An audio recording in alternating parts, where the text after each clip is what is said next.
നമ്മൾ എഫേസ്യർക്ക് എഴുതിയ ലേഖനമാണ് പഠിച്ചുകൊണ്ടിരിക്കുന്നത്. 4 അധ്യായങ്ങൾ നമ്മൾ പഠിച്ചു കഴിഞ്ഞു. ഇന്ന് 5-ാമത്തെ അധ്യായം നമുക്ക് ആരംഭിക്കാം.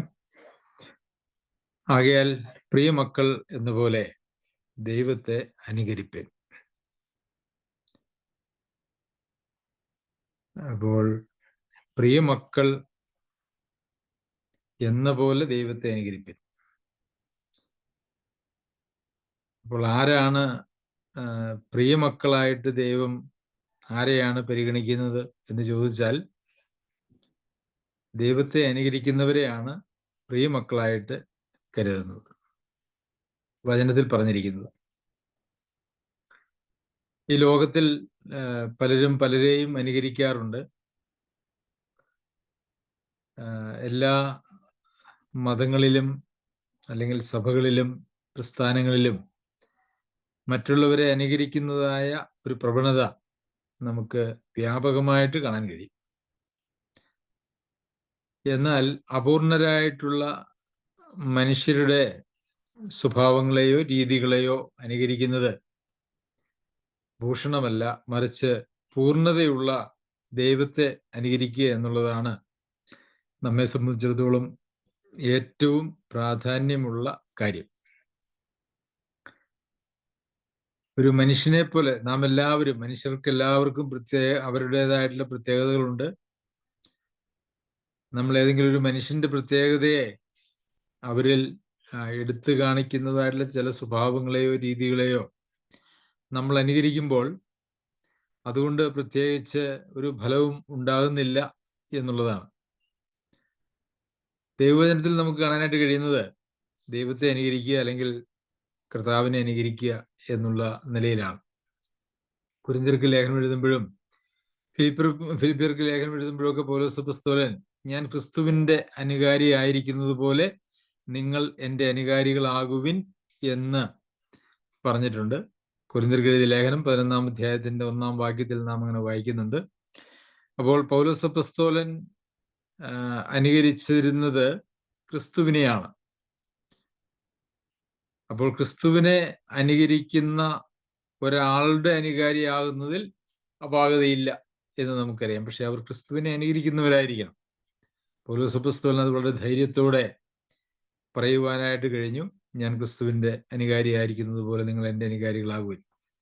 അപ്പോൾ ദൈവത്തെ അനുകരിക്കുക എന്നുള്ളതാണ് ദൈവത്തിന്റെ മക്കളായിരിക്കുന്ന നമുക്ക് ഉള്ള ഉത്തരവാദിത്വം എന്ന് പറയുന്നത്. കുഞ്ഞുങ്ങൾ അവരുടെ ചെറുപ്പത്തിൽ അവരുടെ മാതാപിതാക്കളെ അനുകരിക്കുവാനായിട്ട് ശ്രമിക്കുന്നത് നമുക്ക് കാണാനായിട്ട് കഴിയും. മാതാപിതാക്കന്മാരാണ് അവരുടെ മുമ്പിൽ അവരുടെ ചെറുപ്രായത്തിൽ വീരപുരുഷന്മാരും ഒക്കെ. അങ്ങനെ ദൈവത്തിന്റെ മക്കളായിരിക്കുന്ന നമുക്കും അനുകരിക്കുവാൻ ആവശ്യപ്പെട്ടിരിക്കുന്നത് ദൈവത്തെയാണ്. നമ്മളുടെ കൂടെയുള്ള ആളുകളെ അനുകരിക്കുമ്പോൾ അവർ ദൈവത്തെ അല്ല അനുകരിക്കുന്നതെങ്കിൽ നമുക്ക് അവരെ അനുകരിക്കുന്നതിൽ നിന്നും ദൈവേഷ്ടം ചെയ്യുവാനായിട്ടോ മനസ്സിലാക്കുവാനായിട്ടോ കഴിയുന്നതല്ല.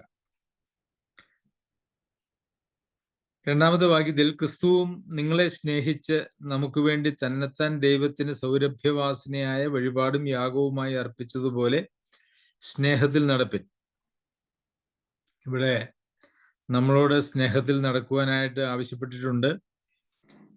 അതുപോലെ തന്നെ ക്രിസ്തു നമ്മെ സ്നേഹിച്ചതിനെ കുറിച്ചും പറഞ്ഞിട്ടുണ്ട്. അപ്പോൾ എങ്ങനെയാണ് നാം സ്നേഹത്തിൽ നടക്കേണ്ടത് എന്നാണ് യഥാർത്ഥത്തിൽ ഈ 2-ാമത്തെ വാക്യം നമ്മെ പ്രബോധിപ്പിക്കുന്നത്. എങ്ങനെയാണ് നാം സ്നേഹത്തിൽ നടക്കേണ്ടത്? അതിന് ഒരു ഉദാഹരണമായിട്ട് കർത്താവായ യേശു ക്രിസ്തുവിന്റെ സ്നേഹത്തെയാണ് കാണിച്ചു തന്നിരിക്കുന്നത്.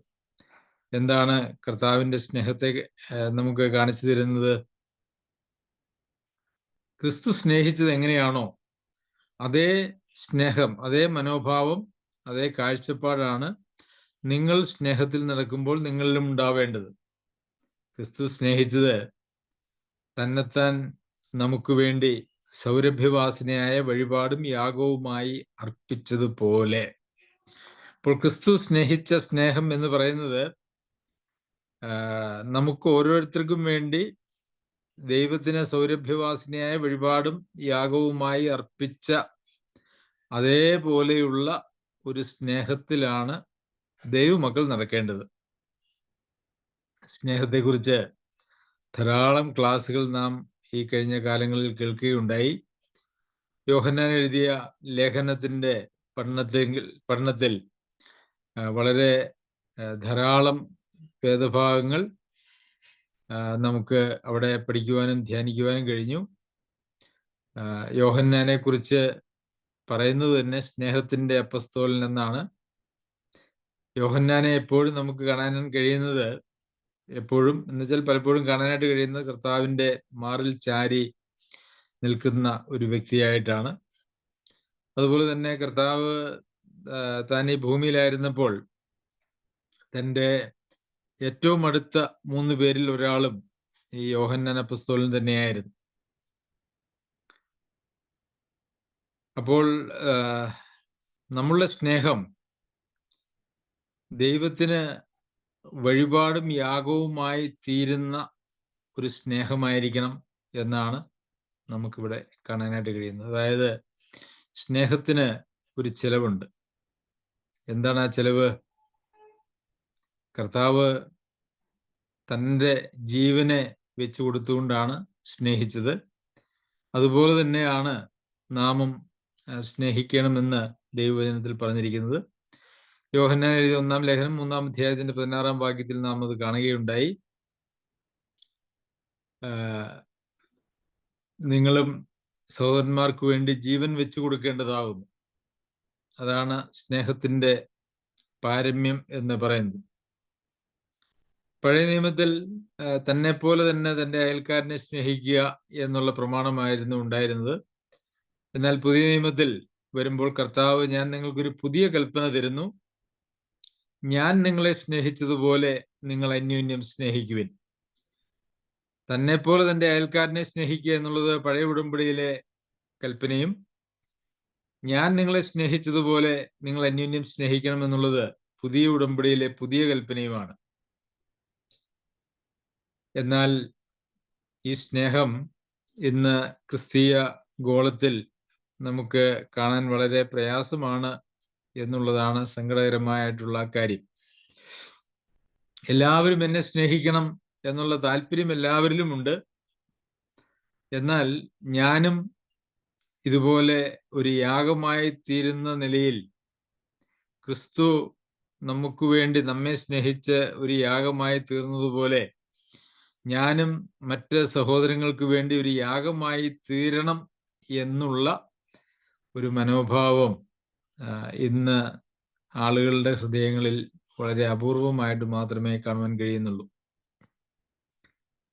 എല്ലാവരും സ്നേഹം ആവശ്യപ്പെടുന്നവരാണ്, ആഗ്രഹിക്കുന്നവരാണ്. എന്നാൽ അത് കൊടുക്കുവാൻ ആളുകൾ പലപ്പോഴും സന്നദ്ധരല്ല എന്നുള്ളതാണ് നമുക്ക് കാണാനായിട്ട് കഴിയുന്നത്. കെന്നഡി അമേരിക്കയുടെ പ്രസിഡന്റായി സ്ഥാനമേറ്റപ്പോൾ അദ്ദേഹം പറഞ്ഞ ഒരു പ്രസ്താവന ലോകപ്രസിദ്ധമാണ്.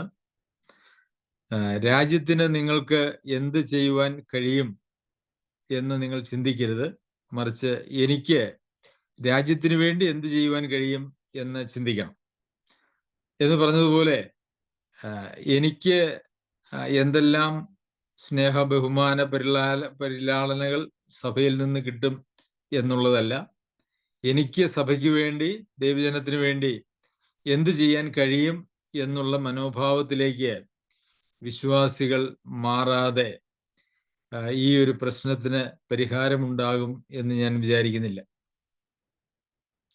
ഇന്ന് ക്രിസ്തീയ ഗോളത്തിലെ സ്നേഹം, ക്രിസ്തീയ സ്നേഹം എന്നൊക്കെ പറയുന്നത് ലോകത്തിൽ കാണുന്നത് പോലെയുള്ള ഇഷ്ടാനിഷ്ടങ്ങളും താല്പര്യങ്ങളും സ്വാർത്ഥത നിറഞ്ഞതായിട്ടുള്ള മനോഭാവങ്ങളും മാത്രമാണ് എന്ന് പരിശോധിച്ചാൽ നമുക്ക് കാണുവാനായിട്ട് കഴിയും.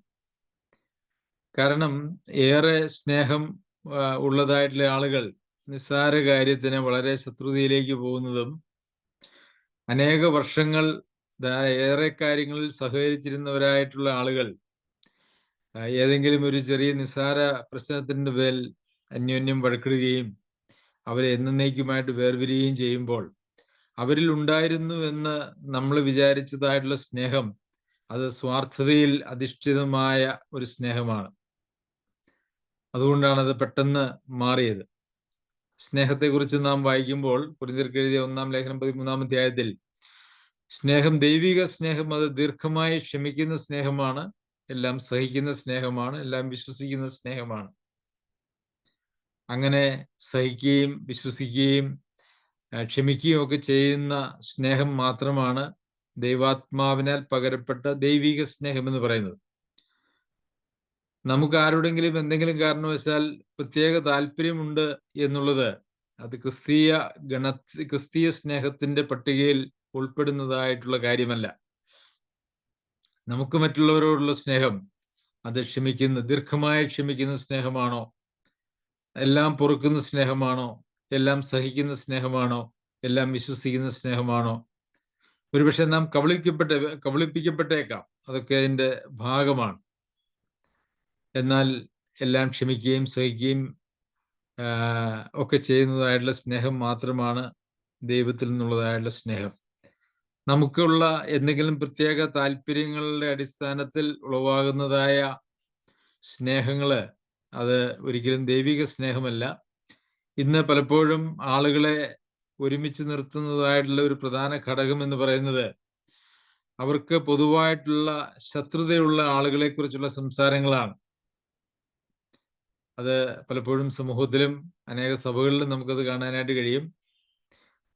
രണ്ടുപേര് തമ്മിൽ സൗഹൃദത്തിലാകുന്നത് പലപ്പോഴും അവർക്ക് രണ്ടുപേർക്കും ഇഷ്ടമില്ലാത്തതായിട്ടുള്ള കാര്യങ്ങളെയോ ആളുകളെയോ സംബന്ധിച്ചുള്ള ചർച്ചയിലൂടെയാണ്. ഈ ഇഷ്ടങ്ങളും അനിഷ്ടങ്ങളും ഒക്കെ അങ്ങനെ മാറിയും മറിഞ്ഞും കൊണ്ടിരിക്കും. അത് ശാശ്വതമല്ല, അത് ദൈവികമല്ല, അത് തികച്ചും സ്വസ്നേഹത്തിൽ നിന്നോ സ്വാർത്ഥതയിൽ നിന്നോ അതല്ല എങ്കിൽ വെറുപ്പിൽ നിന്നോ ഉളവാകുന്നതായിട്ടുള്ള താൽക്കാലിക കൂട്ടുകെട്ടുകൾ മാത്രമാണ്. അത് ക്രിസ്തീയ സ്നേഹത്തിന്റെ പട്ടികയിൽ വരുന്നതല്ല. പ്രിയമുള്ളവരെ, നമ്മുടെ സഭയിൽ നമ്മുടെ സ്നേഹം ഏത് നിലവാരത്തിലുള്ളതാണ് എന്ന് നാം പരിശോധിക്കണം. ഒരു സൗരഭ്യവാസനയായ ഒരു വഴിപാടും യാഗവുമായി തീരുവാൻ നമുക്ക് നമ്മളിലുള്ള പരിശുദ്ധാത്മാവിനാൽ മറ്റുള്ളവർക്ക് വേണ്ടി കഴിയുമോ? മറ്റുള്ളവർക്ക് വേണ്ടി അങ്ങനെ ഒരു യാഗമായി തീരുവാൻ കഴിയുമോ? അത് നാം ചിന്തിക്കേണ്ടത് ആവശ്യമാണ്. 3-ാമത്തെ വാക്യത്തിൽ ദുർനടപ്പും യാതൊരു അശുദ്ധിയും അത്യാഗ്രഹവും നിങ്ങളുടെ ഇടയിൽ പേർ പറയുക പോലും അരുത്. നിങ്ങളുടെ ഇടയിൽ പേർ പറയുക പോലും അരുതാത്തതായിട്ടുള്ള 3 പാപങ്ങളെ കുറിച്ചാണ് ഇവിടെ പറഞ്ഞിരിക്കുന്നത്.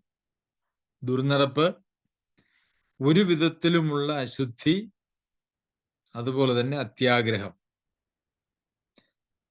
ഈ പാപങ്ങൾ നമുക്കറിയാം. കൊലോസ്യർക്ക് ലേഖനം എഴുതുമ്പോൾ ഈ പാപങ്ങളെ കുറിച്ച് പറഞ്ഞിരിക്കുന്നത് മരിപ്പിക്കണം എന്നുള്ള നിലയിലാണ്. അത് വളരെ ഗൗരവമായ അല്ലെങ്കിൽ മരണകരമായിട്ടുള്ള പാപമാണ് എന്നുള്ളത് കൊണ്ടാണ് ആ പാപങ്ങളെ മരിപ്പിക്കണം എന്ന് പറയുന്നത്. ഇതിന്റെ തന്നെ 5-ാമത്തെ വാക്യത്തിൽ വീണ്ടും ഈ 3 പാപങ്ങളെ എടുത്ത് പറയുകയാണ്. ദുർനടപ്പുകാരൻ, അശുദ്ധൻ, വിഗ്രഹാരാധിയായ ദ്രവ്യാഗ്രഹി, ഇവർക്ക് ആർക്കും ക്രിസ്തുവിന്റെയും ദൈവത്തിന്റെയും രാജ്യത്തിൽ അവകാശമില്ല എന്ന് നിങ്ങൾ അറിയുന്നുവല്ലോ. എന്തുകൊണ്ടാണ് ഇത് മരിപ്പിക്കണം അല്ലെങ്കിൽ നിങ്ങളുടെ ഇടയിൽ പേർ പറയുക പോലും അരുത് എന്ന് പറയാൻ കാരണം എന്ന് ചിന്തിച്ചാൽ, ഈ വക ആളുകൾക്ക് ആർക്കും ക്രിസ്തുവിന്റെയും ദൈവത്തിന്റെയും രാജ്യത്തിൽ അവകാശമില്ല എന്നുള്ളത് കൊണ്ടാണ്. പ്രിയമുള്ളവരെ, ഇന്ന് ദുർനടപ്പ് എന്ന് പറയുന്നത് ഇന്ന് വളരെ വ്യാപകമായിട്ടുള്ള ഒരു കാര്യമായിട്ട് തീർന്നിരിക്കുന്നു. അതുപോലെ തന്നെ അശുദ്ധിയും, അതുപോലെ തന്നെ ദ്രവ്യാഗ്രഹവും, അത്യാഗ്രഹം അല്ലെങ്കിൽ ദ്രവ്യാഗ്രഹം, വിഗ്രഹാരാധിയായ ദ്രവ്യാഗ്രഹി, ഇന്ന് മനുഷ്യനെ മുമ്പോട്ട് നയിക്കുന്നതായിട്ടുള്ള ഏറ്റവും വലിയ കാര്യം എന്ന് പറയുന്നത് മനുഷ്യന്റെ ദ്രവ്യാഗ്രഹമാണ്. ഈ ലോകത്തിൽ ദ്രവ്യം സമ്പാദിക്കണം, ഈ ലോകത്തിലെ എല്ലാ സുഖഭോഗങ്ങളും അനുഭവിക്കണം. അതിനു വേണ്ടിയിട്ടുള്ള ഒരു അധ്വാനമാണ് ഇന്ന് ലോകത്ത് നമുക്ക് കാണുവാനായിട്ട് സാധിക്കുന്നത്. ദ്രവ്യാഗ്രഹം എന്ന് പറയുന്നത്, അല്ലെങ്കിൽ അത്യാഗ്രഹം എന്ന് പറയുന്നത് ഒരു മരണകരമായിട്ടുള്ള പാപം അല്ല എങ്കിൽ പേർപ്പിറക് പോലും പാടില്ലാത്തതായിട്ടുള്ള അത്രയേറെ ഗൗരവമായിട്ടുള്ള ഒരു പാപമാണ് എന്ന് ഇന്ന് ലോകത്തിലെ ഒരു സഭയിലും പഠിപ്പിക്കുന്നുണ്ട് എന്ന് ഞാൻ വിചാരിക്കുന്നില്ല. പരമാവധി ദ്രവ്യം സമ്പാദിക്കാനും അതിൻ്റെ ഒരംശം, ദശാംശമോ മറ്റോ സഭയിലേക്ക് കൊണ്ടുവരിക എന്നുള്ള നിലയിലാണ് പലപ്പോഴും ഉപദേശങ്ങളും നേരിട്ടോ പരോക്ഷമായോ നടത്തുന്നത് എന്ന് നമുക്ക് കാണുവാനായിട്ട് സാധിക്കും. നമ്മുടെ ന്യായമായിട്ടുള്ള ആവശ്യങ്ങൾ, അതിന് അധ്വാനവും ഒക്കെ ആവശ്യമാണ്.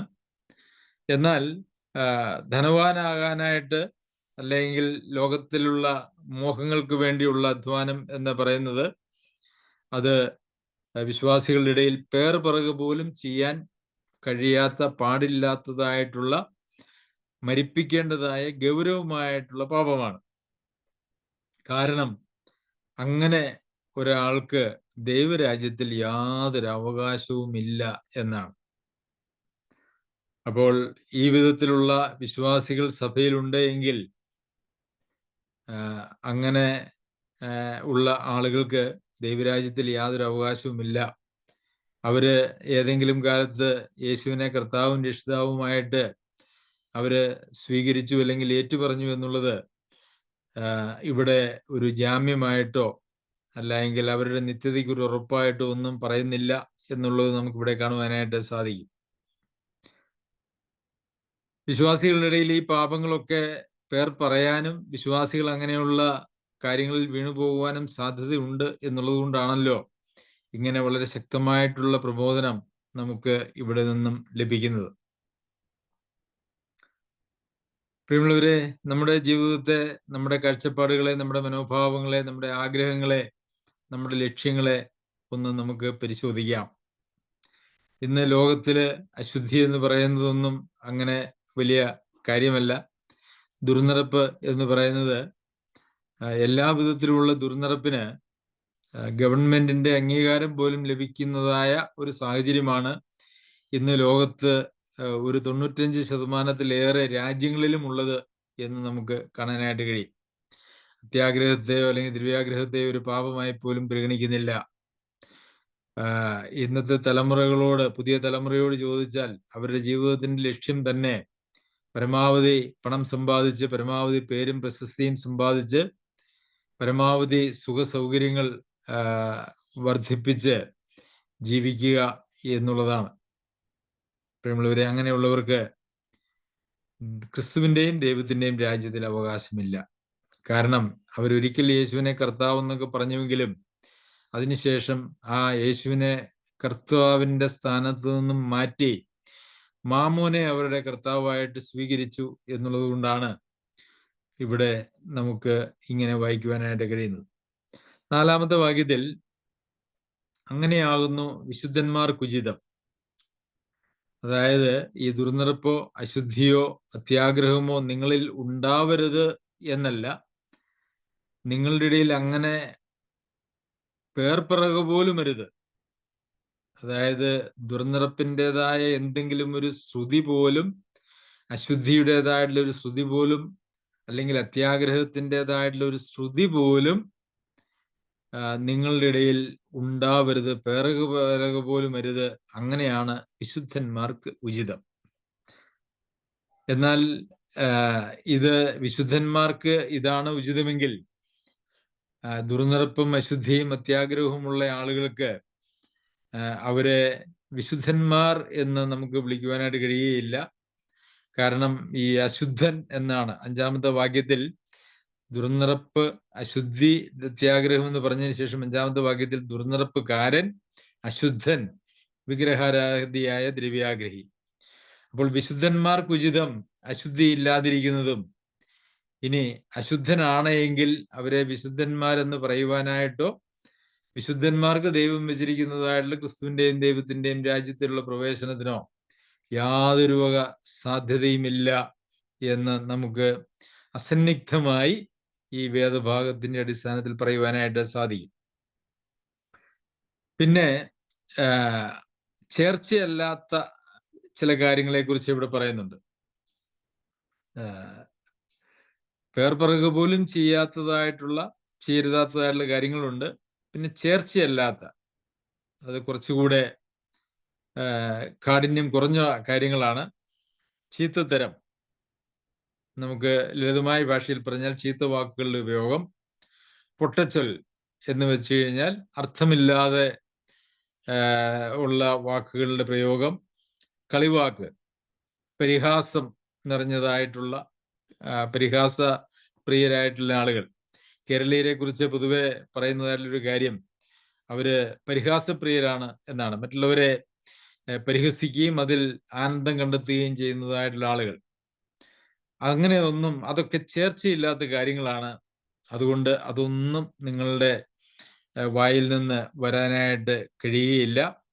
ഇതെല്ലാം നമ്മുടെ വായിൽ നിന്ന് വരുന്നതായിട്ടുള്ള, അല്ലെങ്കിൽ നാവിന്റെ ഉപയോഗത്തെക്കുറിച്ചാണ് ഇവിടെ പറഞ്ഞിരിക്കുന്നത്. പക്ഷെ ഇതിനൊക്കെ പകരം എന്താണ് വേണ്ടതെന്ന് ചോദിച്ചു കഴിഞ്ഞാൽ സ്തോത്രമാണ് വേണ്ടത്. അവിടെ പ്രാർത്ഥനയാണ് വേണ്ടത് എന്നല്ല പറഞ്ഞിരിക്കുന്നത്, സ്തോത്രമാണ് വേണ്ടത്. അതെന്തുകൊണ്ടാണ് അങ്ങനെ സ്തോത്രത്തെക്കുറിച്ച് പറയുന്നത്, പ്രാർത്ഥന എന്ന് പറയാതെ? അതിനകത്ത് ഒരു കാര്യം എന്ന് പറയുന്നത്, സ്തോത്രത്തിൽ പ്രാർത്ഥനയുണ്ട് എന്നുള്ളത് ഒരു കാര്യമാണ്. രണ്ടാമത്തെ കാര്യം, നമ്മുടെ ഹൃദയത്തിൽ എപ്പോഴും ദൈവം നമുക്ക് ചെയ്തതായ ആ വീണ്ടെടുപ്പിനെ ഓർത്ത് നന്ദി പറയുന്ന ഒരു ഹൃദയമായിരിക്കണം ഉണ്ടായിരിക്കേണ്ടത്. പിറുപിറുപ്പിൻ്റെതായിട്ടുള്ള ഒരു ഹൃദയമല്ല, നന്ദിയുള്ള ഒരു ഹൃദയം. നന്ദിയുള്ള ഹൃദയത്തിൽ നിന്നാണ് എപ്പോഴും സ്തുതിയും സ്തോത്രവും ഒക്കെ വരുന്നത്. ഈ സ്തുതിയും സ്തോത്രവും ഒക്കെ നമ്മുടെ വായിൽ ഉണ്ടായിരിക്കണമെന്ന് പറയുമ്പോൾ, അത് നമ്മളുടെ ഭൗതിക ജീവിത സാഹചര്യത്തിന്റെ അടിസ്ഥാനത്തിലല്ല എന്നുള്ളത് വളരെ വ്യക്തമാണല്ലോ. കാരണം ഈ ലോകത്തിൽ ജീവിക്കുന്നതായിട്ടുള്ള എല്ലാ ആളുകൾക്കും അവരുടെ ഈ ഭൗതിക ജീവിതത്തിൽ ധാരാളം പ്രശ്നങ്ങളുണ്ട്. പ്രശ്നങ്ങളില്ലാത്തതായിട്ടുള്ള ഒരാളുമില്ല. അപ്പോൾ പ്രശ്നങ്ങൾ ഒഴിവാക്കിയിട്ട് സ്തോത്രം ചെയ്യുക എന്നുള്ളതല്ല, പ്രശ്നങ്ങളിലൂടെ കടന്നു പോകുമ്പോഴും അവരുടെ ഹൃദയത്തിൽ, അവരുടെ വായിൽ നിന്നുളവാകേണ്ടത് സ്തോത്രമാണ് എന്നുള്ളതാണ്.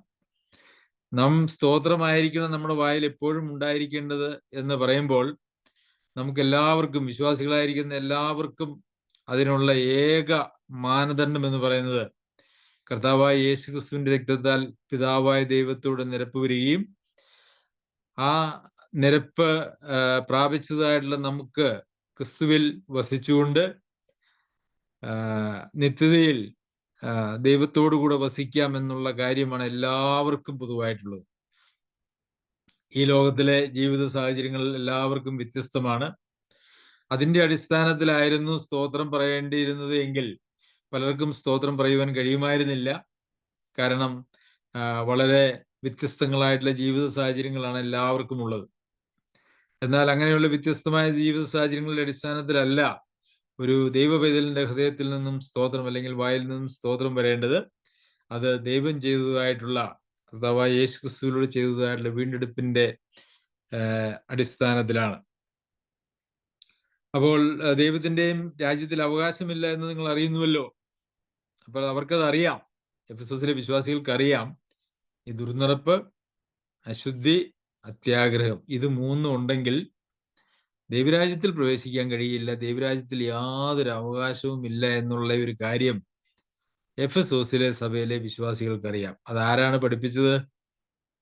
പൗലോസ് അപ്പോസ്തലനാണ് പഠിപ്പിച്ചത്. പൗലോസ് അപ്പോസ്തലൻ സ്ഥാപിച്ചതായിട്ടുള്ളൊരു സഭയാണല്ലോ എഫെസോസിലെ സഭ.